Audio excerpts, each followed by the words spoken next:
Let me ask you something. What if I told you some of the wealthiest business moves in American history were made behind bars? That while most people see prison as the end, some saw it as the beginning. This is not a Hollywood script. This is real life. From solitary confinement to stock portfolios, from concrete cells to billion-dollar brands. Today, we're pulling back the curtain on the richest prisoners in America and how they flipped the script, built empires, and turned steel bars into stepping stones. This is Prison to Profit. Let's get into it. You think money only flows in boardrooms? Think again. Behind the walls of some of America's most notorious prisons sit men and women who have built fortunes, influenced industries, and in some cases, outperformed Wall Street. Take Jordan Belfort, a name you know from The Wolf of Wall Street. Yes, he was convicted of securities fraud and spent 22 months in federal prison. But while locked up, Belfort didn't sit around crying over his mistakes. He wrote, he crafted a story, a brand, a legend. By the time he left prison, he had the blueprint for a best-selling memoir, a multi-million-dollar speaking career, and eventually, a movie deal starring Leonardo DiCaprio. From con man to content king. Let that sink in. Or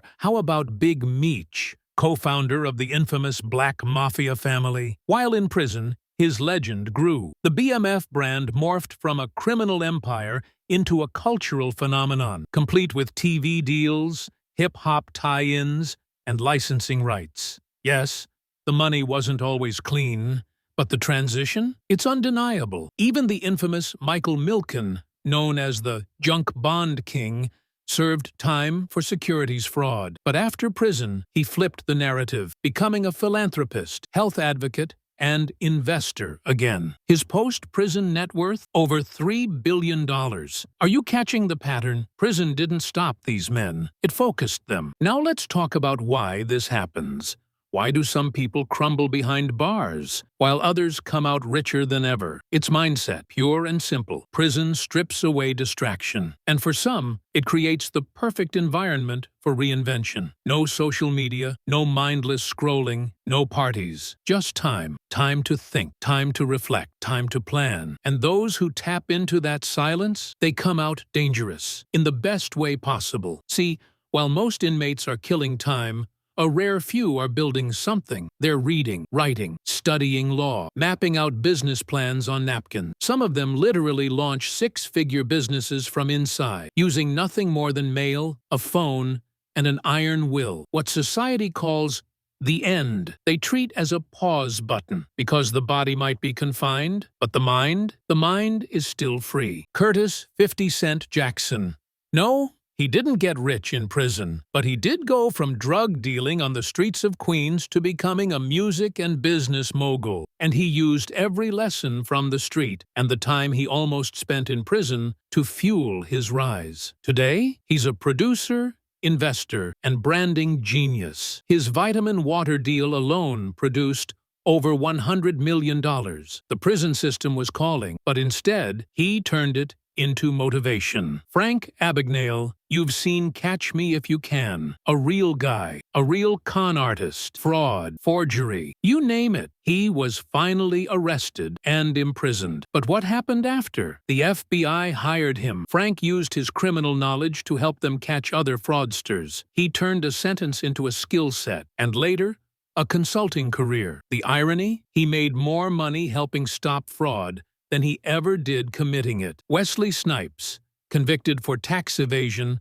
Snipes spent nearly 3 years in federal prison. But while inside, he didn't sulk. He studied. When he got out, he made a comeback. Movies, investments, partnership. He learned. He rebuilt. He profited. So what did prison teach them that school never could? Let's be real. School doesn't teach you how to survive. Not really. It doesn't teach you how to negotiate, hustle, sell, build, or reinvent. But prison? It's brutal, raw, and if you're paying attention, it becomes a masterclass in psychology, discipline, and creativity. Do you want to know what many of these ex-cons have in common? They learned to control their minds. to delay gratification, to analyze risk, to communicate clearly, to play the long game. They learned value creation, even if they started on the wrong side of the law. That's the part society doesn't want to talk about. Because if prisoners can become millionaires, what's your excuse? Here's where it gets real. We live in a system that expects failure. It expects criminals to stay criminals. It expects poor kids to stay poor. It expects the broken to stay broken. But every once in a while, someone cracks the code. They use the system's walls as motivation. They sharpen their mind instead of numbing it. They see the bars,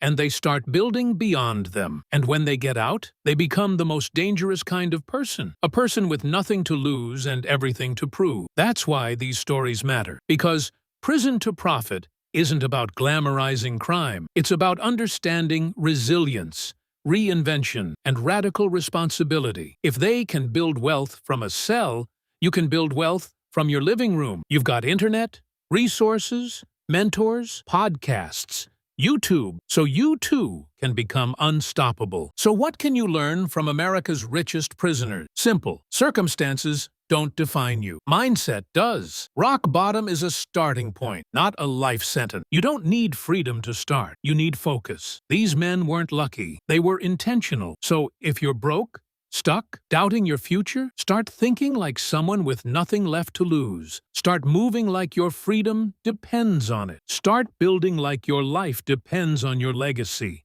Because it does. This is the legacy code, and this is your reminder that your power isn't locked up. It's just waiting to be activated. Now go and write your own escape plan.